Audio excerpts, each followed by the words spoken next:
yüzünüze dönün. Allah'can şu Allah'can her birinizin yüreğine göre uğrasın ihlas yalar. İhlaslı adam.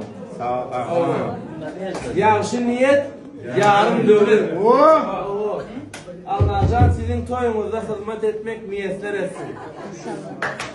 Девочки, вот за вашим узким вот столом отдыхайтесь, расслабляйтесь. Ваши ребята рядом.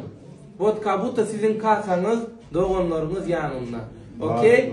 Din canım şu gün. Keyif edin. Sizin keyfiniz koy bolsun nemede? Üzümde, mandarinna. Doğru ya zaftlarda. Size dönün.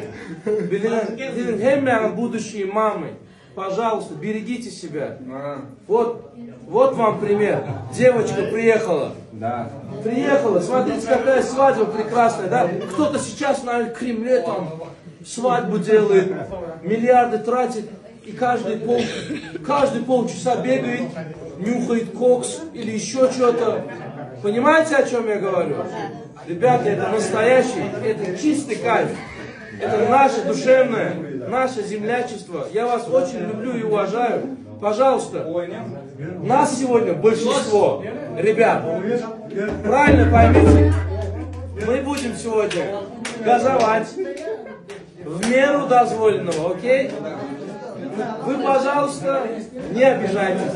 Ne deyip olsa, ahlakçılar bile geleceğimizin zakonlu yerine öylerine işe toy tutarlar. Görbereyiniz mi? Şu tayda tutarlar, şu tayda barıp cırtlarsam, salta derler, и все будет. Ova. Şumat yoktan bar edip beğenmeli. Okey? Все. Tanrılı yanlar, dumanlı yener.